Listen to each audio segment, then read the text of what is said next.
Raz, dwa. Zapraszamy na spotkanie. Zapraszamy na spotkanie. Może trzeba wyglądać poważnie. Może wielki push. It's a giant push.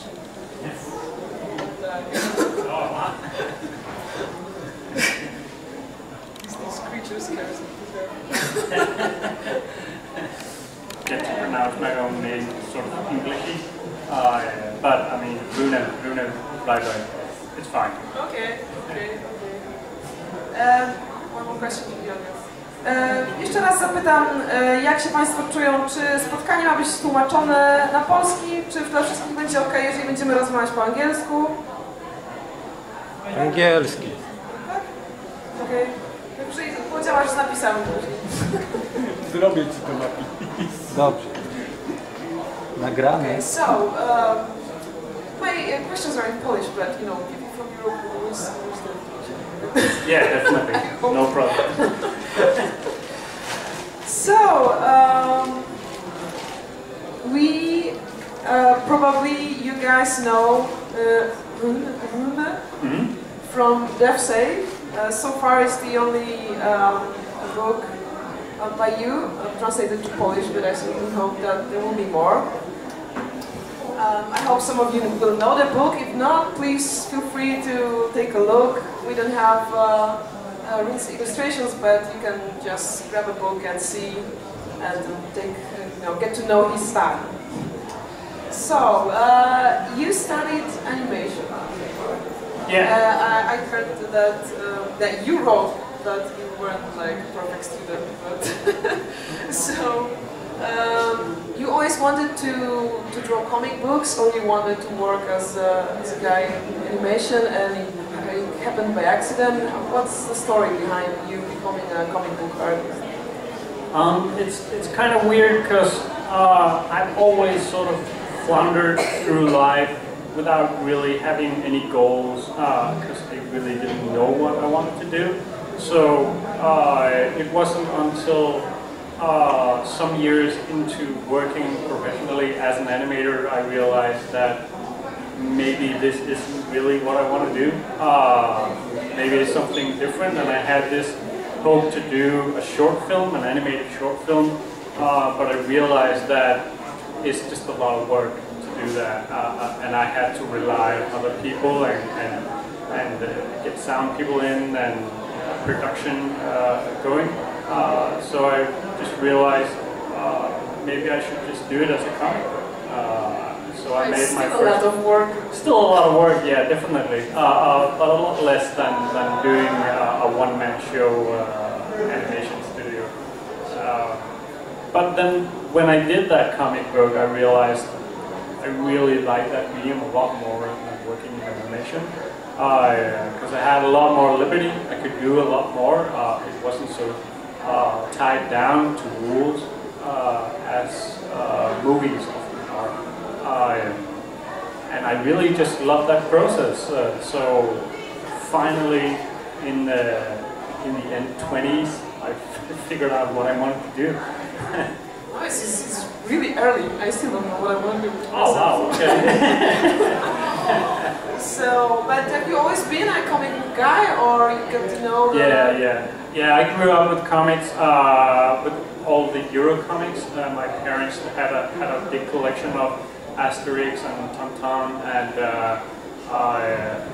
also some other stuff, some Danish stuff as well. And then they had these really obscure comical comics with a weird style. No other kids had those comics, but somehow my parents had those. And my dad took me to the library every week, where I would just shuffle through all the comics and get them home with me. And yeah. Wow, right. You're a superhero. You get to know what you want to do in your 20s. Your dad showed you comics around. Yeah. So he's one of a kind.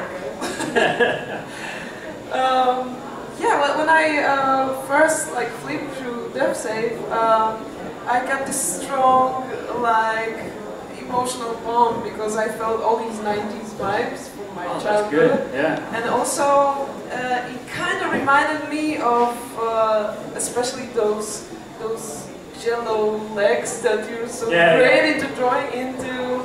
It reminded me of early Cartoon Network stuff, but prettier. Like, Oh, yeah, cool. are you a fan of this kind of stuff? Like, I don't know, Ed and Eddie, Cow and Chicken, Definitely. Yeah. It's funny you mention it because I haven't thought about that. But I mean, as I grew up with those Euro comics, I also grew up with that early '90s stage of animated shows.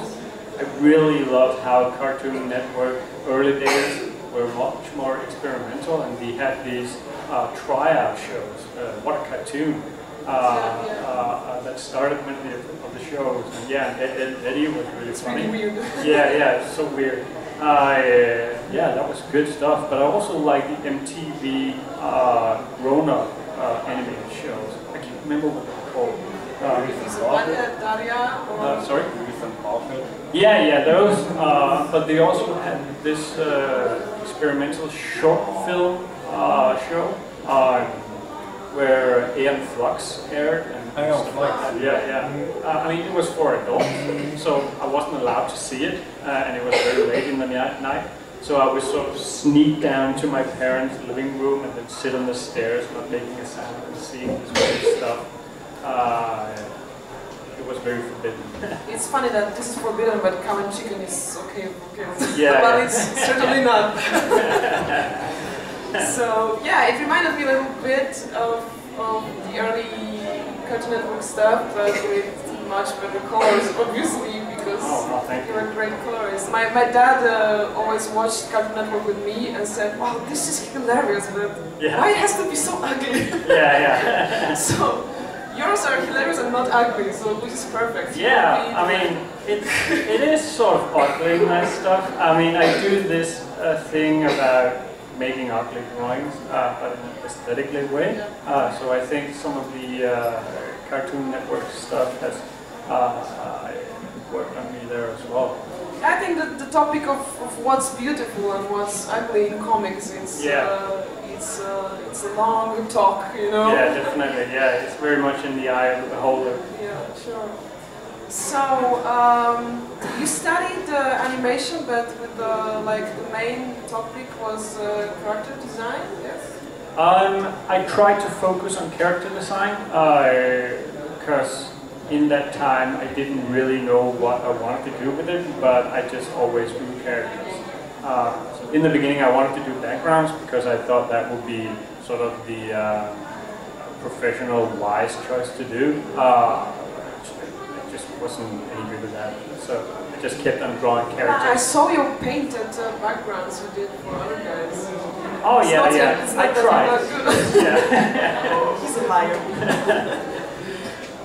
But so, do you because you use this trick of turning characters into animals pretty often? Yeah. I saw your some panels from your comic about the skater bat. How cool is that? Oh yeah. That's something I wanted to do. It's one of those maybe projects. I'm always working on sort of 5 projects, so I have sort of the ground idea and then some drawings.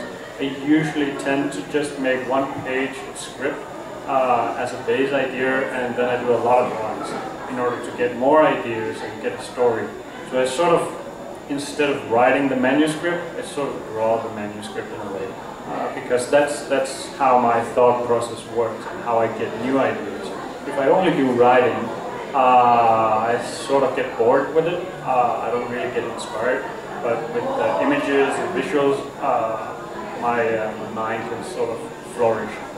So it's sort of backwards, but it works for me. So you start with a storyboard, or you just go with the flow and make whole page as random drawings, really. My first comic book, that was just a sketch of a character, and that made me laugh. And then I thought of a name he could have, and then that was basically the main conflict of the story. That was just right there, and then I built the story around that. So sometimes it's just a stupid little sketch. Yeah. Okay, so do you sometimes see people and imagine them as animals, or you just have this animal head and the rest is building up? How does it start? I like to do that with the animal head thing. I also think that's sort of I mean, if we see some people who are really intimidating and scary, or people that you don't care much for, if you sort of replace their head with an animal, they become less dangerous and a little bit more fun. I'm still afraid of the lizard from Death Saves. Yeah. It doesn't really work. Yeah. Yeah, he's based on a friend I had in the 90s that was quite wild. Okay. So just for you to know, because we have these animal characters in Death Save, but also in your project that you got this award for colors. It's called Turbofan. Yeah, Turbofan. Yeah. Okay. There's also like cats on bikes fighting dinosaurs. Yeah. That's a funny one. That just started as sketch drawings in my sketchbook, and I just drew cat persons, sort of like this gang of teenage cats, and then I put them in this scenario with this dystopian, broken down world, and I thought, yeah, just put dinosaurs in there. Because it's awesome. When in doubt, just put dinosaurs in there. Yeah, it works. It's like priceless idea from the artist. That's my advice for the kids. Yeah. So the colors are really crazy in Turbofan. Like now when I see like this narcotic stuff, I always think of your style. Yeah. A lot of people, they think I'm on drugs all the time because there's like psychedelic colors and weird characters with squiggly legs and crazy stuff. But honestly, I don't really do many drugs. I didn't tell. I think everybody, you know, in a comic, like comic fans, we all have the same disease without the drugs. Yeah, exactly. Yeah, I think Jodorowsky put it pretty well when he said he doesn't want to hurt his body doing drugs, but he just want to do psychedelic stuff so he can sort of drug people with his stuff, and that way it's a healthy way of people tripping out. Yeah, I think that's really good. So that's the best explanation of art, I guess, I've ever heard. Yeah. Okay, so let's take a little, let's go a little bit back in time. So your like professional debut in comics was that story called Giant. Yeah, definitely. So how did you get to, you know, get your story published? How does it work? How do you hunt for a publisher? The first thing I did was just make the comic. I started making the comic and then I sent the project in to the Danish National Art Foundation. I'm from Denmark. And somehow they saw some potential in that and they funded it with the smallest amount they could give. But that just sort of gave me an idea that, well, maybe this is good enough to actually go forward with. So I finished working on it and then I started to sort of contact publishers. And because I worked in animation, I didn't really have that many contacts into comics. I didn't know any publishers or agents or anyone. I knew a couple of artists that had a relationship to animation, but that was just about it. I knew no one. So I just got into this festival, Copenhagen Comics. I think it was back in 2010 or something like that. And then I showed this comic book to some of the publishers. And one of them, I think, was the first one. He said, yeah, let's do that. And I did the same with the American publisher, Ad House Books. I just sent out a bunch of emails, but I tried to sort of make a professional email, sort of make a pitch, even though it's kind of bad when I look back at it. But I had to try somewhere. And then he replied and said, yeah, but it's super difficult. The most difficult part, though, is just to allow yourself to get out there and really accept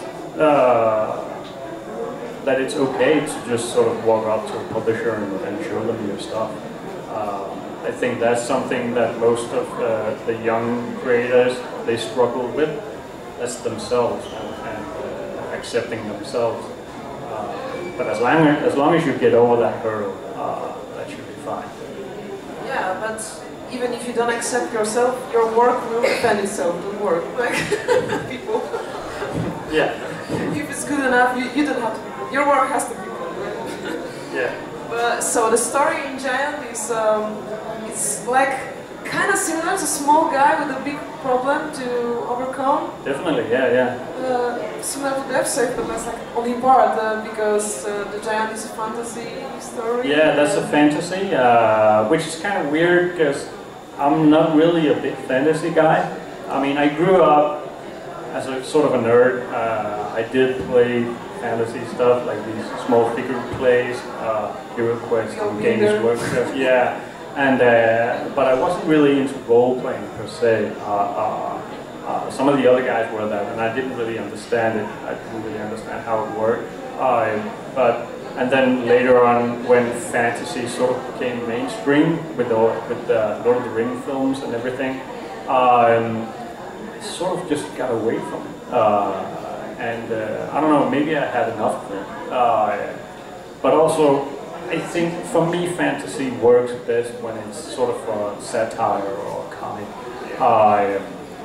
The serious fantasy doesn't really work for me because it is sort of comical. The essence of fantasy is sort of a comical thing. I think it's just the more serious somebody tries to sound, the more funny. Really sound. Yeah. I mean, I'm not a serious guy. But you know, I only read Death Safe in home, but it's not really like funny book. It's pretty tragic, but yeah, it's kind of sad. With a tiny bit of hope, but yeah, it is pretty serious actually. Yeah. With this book, I tried to sort of. I had the idea when I was working on the other one, and then I scripted out sort of the rough manuscript, and I just felt like I had to do this story, even though it's kind of stupid because my first book was 60 pages and this one is 250 pages, and I knew from the beginning it would have to be a big book because I wanted it to take time to get to know the characters and get to know all the scenarios and have time to have this development for the main character. But it was just very personal for me because it's sort of based on myself and my own growing up and a friend I had. So I just had to do it as a second book, even though I knew it was going to take me a long time to do. And I was very worried that I would sort of hate it halfway through. Making the second part of the work just misery for myself. But hopefully, I mean, luckily that didn't happen. I just grew more and more in love with the characters as I worked with them throughout the process, and I wasn't even tired with it by the end of it. So the entire time working on it, I think it was about 5 years, but condensed, I think about 1.5 years, something like that. So it is a lot of work. Yeah, It's definitely. like, Yeah. you try to escape it from animation, but Yeah, didn't work. so we won't maybe tell you the whole story because maybe some of you haven't read the Death Safe yet. But like toxic friendship or the friendship you grow out of is like, I guess, one of the more like main topics. But also in Poland it's called flippers. In English, pinball. Yeah, cool. So the whole story revolves around these machines. So are you like a pinball player? I am, and I was as a kid. Unfortunately, now these characters are portrayed to live in the city, in a big city. That I didn't do. I grew up in a small city. So I didn't have access to pinball machines on an everyday basis. But when I got into the city, my dad worked in the city. So sometimes he took me in there, and we would go to the grill or something like that, and there would be a pinball machine in the corner. I would just stand there staring at that machine. I had no coins, so I couldn't play it. I would just stand there pushing the buttons, nothing happened, and all the lights going off, and then some grown-up kids would come in and play on it, and I would just stand there looking at this really annoying kid. So yeah, I was so fascinated by those machines, and later on when I moved into the city to go to school in there, then I had a few money, and I spent them playing the machines. And then also we traveled a lot with the ferry to Norway, and there would be pinball machines on the ferry, which is kind of ironic because it makes the games even more difficult because they freaking move around. So, yeah, good business for those guys, huh? Yeah. But I clearly remember playing Terminator 2 there, and they had some really awesome machines, yeah. Yeah, because all machines in the comic books are real. Yeah, they're based on real machines, yeah, all of them, yeah. I realized that's a volcano, that one. And you can see most of these, maybe not most, but a few of them for sure in a pinball station, the pinball museum we have here in Warsaw. Yeah, I went there yesterday. Yeah. Awesome. They had the Terminator too. So I guess it's a challenge to draw a pinball machine because like movement is one of the most important things. It's the thing that draws people into them. Is hypnotizing ball. Yeah, it's horrible. So yeah, it must have been hard to take the thing that's moving into the comic book.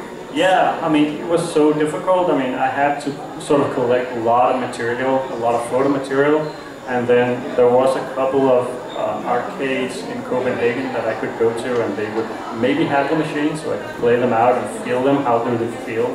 Because I really tried to incorporate that in the comic book. Not just how they look and sound, but sort of what do you do with it? How do you nudge it? How do you sort of get it to do what you want it to do? Because a big part of the game is not just pushing the buttons, it's nudging the machine. So if the ball is coming down through the middle and it will drain, you have to shove the entire machine. But you have to do it carefully so it won't tilt, because it got a tilt function. Yeah. Awesome stuff. Yeah, I had to collect a lot of material, and it's difficult drawing these machines because they're not completely symmetrical. It's not the same layout for every game. Every game is different, and it's so creative. I mean, these people who have made these games are incredible. I don't understand how they can do it. Yeah. It's engineering plus weirdness. For example, the fun house machine that you portrayed is pretty creepy actually. It has like a doll head with one eye closed. Yeah. And making really weird sounds. And also I wanted to ask you, how do you feel about working with sound? Because I felt that it's pretty important on a panel. All the sounds that you can hear in the game, or your body makes while you're playing. Yeah. So. Yeah, sounds is so difficult. I worked my first comic book. I sort of deliberately didn't do sound, which is kind of weird, and it somehow proved to be sort of more challenging not doing sound works. It sort of seems sort of mute in a way. So because sound is so important in pinball machines, I really had to do that in this book, and I found that it's very, very fun to do. I think the problem I had with sound works before is how are we going to portray them? Are we going to portray them in a speech bubble, or are we going to portray them as a graphic word put into the drawing itself? And then there's the technical problems with translating it to other languages. If you have drawn these words, I mean, you can't just put in a font. You have to draw them in other languages as well. So that's a lot more work. I mean, all these small details, I mean, it all adds up. Yeah, it was a challenge doing the sound work and getting the correct sounds. I also, some of the pinball machines, I couldn't get the reference for them. So I had to watch a lot of YouTube with those pinball machines and hope that these sounds would be able to sound there. Or then there's also some virtual recreations. Like on the iPad, there's a game where they have virtually recreated all these pinball machines, so you can sort of play them there, even though it's not the same experience. I can imagine you at 5 a.m. listening to the sounds of your iPhone. Yeah. Yeah. Well, I've been there too. Yeah. Well, missing my favorite games. That's why I know this. I know some friends who actually listen, they have sound tracks of the pinball machine. I do it with Star Trek from the 60s. Oh wow, yeah. Shutting the doors and just so also for a translator, it is, I guess, the most challenging and absurd and funny part when you're translating the sound, because the machine that goes ping should be like international. Yeah. It really How do you do that? It's written out. It sounds different in Polish somehow. Yeah. So I insisted on Timo to translate all these sounds, and he was furious. Yeah, it's really well done. I was so happily surprised to see that. I was really nervous about that. If they would just have sort of leave it blank or something, because it's too much work. But it's so well done. But it is like integration into your artwork. Oh yeah, definitely, yeah. So I can imagine that it is pretty scary. Yeah. So your silent comics was which mountain? That was, I do the Witch Mountains. Those are completely silent. No words, no dialogue or anything, just drawings. So they're sort of an experiment, sort of trying to become better with conveying a story with only images, which is really difficult. And sometimes I thought, well, I'm just going to make this and put it out there and see what people say about it. And most people probably won't understand it. But everyone has really been picked up on it. And even the small details, people get it. It's so cool. And it's very different because the first, let's call it volume, because it's, it's in black and white, while like color is your superpower, I guess. Yeah. I try to sort of get out of my comfort zone, because I know color pretty well, and I know I can do it, but it's also a lot of work. So sort of limiting myself and just going without color is getting out of my comfort zone, and it's going to be a challenge to do something that I think will look alright. It's very difficult doing just black and white. So I guess from becoming an animator, becoming a comic book artist, you have to say goodbye to the sound. You have to work with color differently, get out of your comfort zone, find new people. Yeah, new friends. So that's a long way. Like the people who inspire you, are they mostly like illustrators or people from animation or comic book guys? Who's your idol? I think it's mainly comic book guys. Some of the French comic book guys, but also South American. And then there's some of the fine art stuff as well. There's really a lot of weird stuff.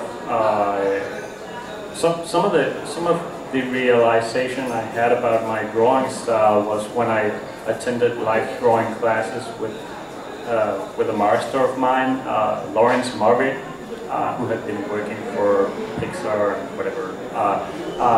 He was a really good artist, and he told me about this Baroque style and how those artists, they drew as sort of sketching out. Like 17th century? Yeah.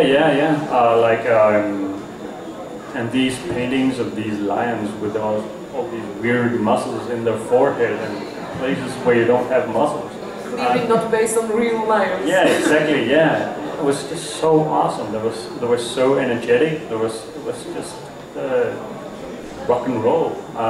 Yeah, it's because the baroque and rock and roll is made out of you know that death is close. Yeah, that's cool. Yeah, you have like 5 minutes to live and you have to suck it all out of it. Yeah, definitely. Yeah, it's so awesome. Because you live pretty short in the 70s. Yeah. Yeah, but I really had this revelation because he showed me how when you draw an arm, you don't just draw 2 links and then there's some muscles and skin on top of that, but you draw shapes, bulging, oversaturated shapes that move into each other. So it's basically all about rhythm, and it's basically rhythm in everything. So that's what I sort of implied in my life drawing, and I realized I love to do this. This is not a struggle for me, it flows out of me when all I think about is rhythm all the time. And when I look at it afterwards, I actually enjoy watching it compared to before where I usually would hate everything I did. This rhythm thing really worked for me. And I heard other artists who sort of doing the same thing, they had the same experience. For instance, Alexis Siri, South American artist, doing really awesome stuff like Space Riders. Yeah. So cool, yeah. And if you talk about psychedelic colors, he's the guy to do it, yeah. It only took me to see the cover to buy it. Like, I didn't even care to look inside. Yeah, that's awesome. Yeah, giant skulls floating into space. I guess you like to draw it. Yeah, what's not to like? Yeah. So what is in your comfort zone? Like, what do you like to draw? I've been asked that question before, where I was asked what's sort of the go-to theme or something like that, and I hadn't really thought about it. My problem, in a way, or maybe it's not a problem for me, I don't think a lot. I don't know what's wrong with it, but I just sort of do things, and I'm not really thinking. But I guess what I always return to is something from my youth, 80s or 90s. It's always got this theme from back then, and this very youthful thing about, young teenagers doing really crazy shit, doing dumb stuff, and being stupid, and then just being radical, I guess. I used to skate a lot when I was a teenager, and I was always getting hurt. I broke bones, and I got concussions, and all that stuff. I think somehow I tried to kill myself all the time. Like most teenagers? Yeah, exactly, yeah. They're so crazy. And that wild energy, I think I always will return to that when I do my personal work. Yeah, so, and I try to do, I really like getting a main character that's different than all the other stuff that I see. Like the giant, like... Yeah. I wanna portray some characters that are either weak or have a bad side of themselves, or a hero who isn't really a hero. Or just questioning the whole hero thing. Yeah, I think that's a lot more interesting than just a nice guy. Yeah, I think that's one of the things that make it such a great read, comics like Deathside, because it has this teenage extremeness, but somehow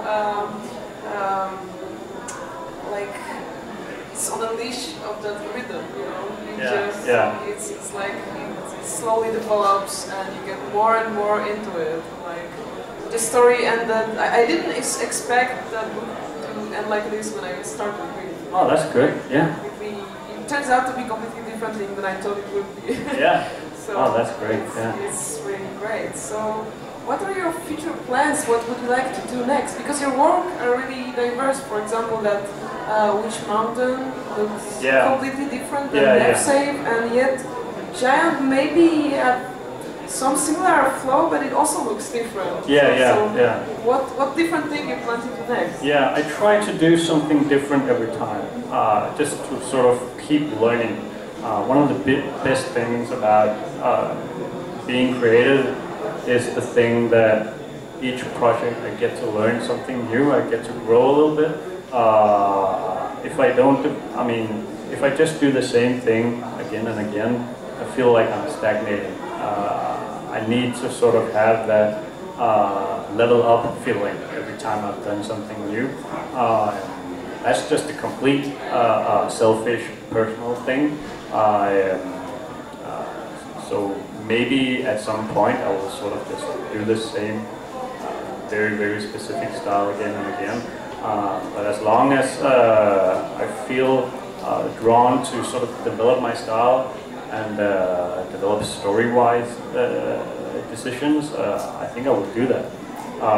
The next project I'm working on right now is a collaboration with an author, a Danish author called Rune Ryberg.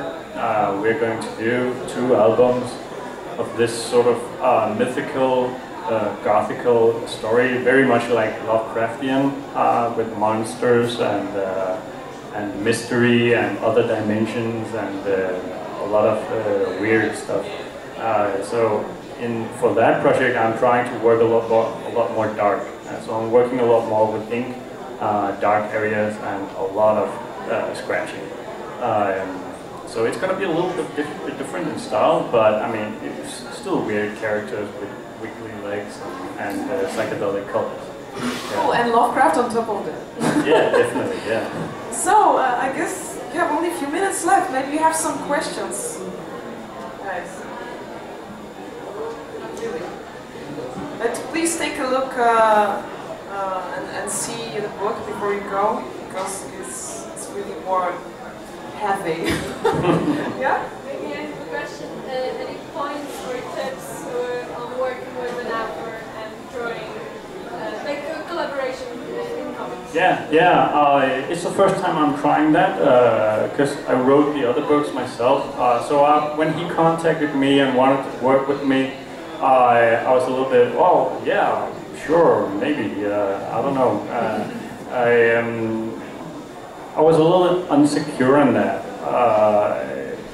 but funny enough, I had sort of looked at his work and thought, this guy is doing something that's quite interesting, and he's really productive. He's making a lot of horror novels and stuff like that.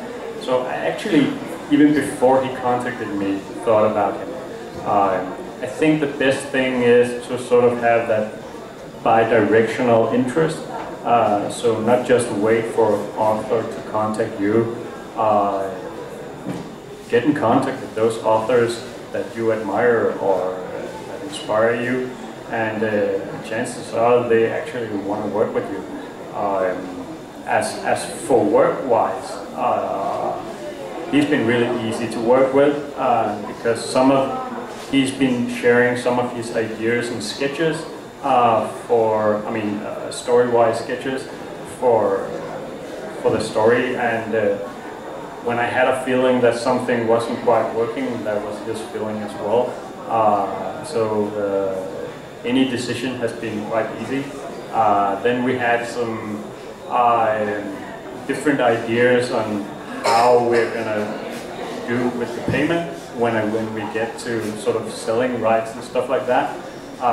So we had a little bit of arguing there.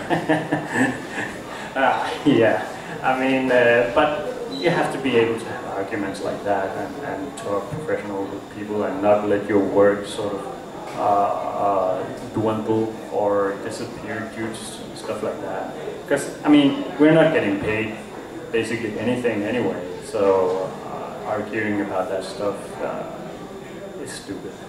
Yeah, but it's better to have this, conversation before the book is published.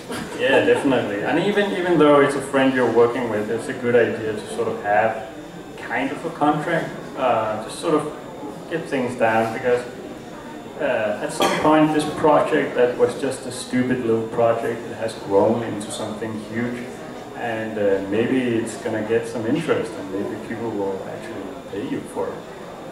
And then that time is not a good time to sort of start talking of who gets the most out of it. So, for the last thing I have to tell you that preparing to our interview I almost got killed because Google fixed your name for Rune Ryberg, and it's Norwegian pop country guy. Yeah. So guys, be careful, really. Oh, I have a funny story really, about that one. make a photo and Google only his name because you might get killed when you Google that. It's a Norwegian rock star. Pop country Yeah. I worked in Norway at a time, skating and snowboarding and dumb shit. And accidentally, we got into a car accident. This guy just drove his bike straight out in the middle of the road, and I couldn't avoid him, and we hit him. He didn't get hurt, and he just made an indentation in my car. So we got out of the car, and instantly the cops were there. Someone saw it, and they called the cops, and we tried to figure this out. And they were being very cop-like. We're gonna make some examinations, and we're gonna take you in and hear you out and stuff like that.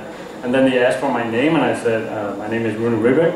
And they were like, really? No, you gotta say your real name. No, that's my real name. Like a rock star?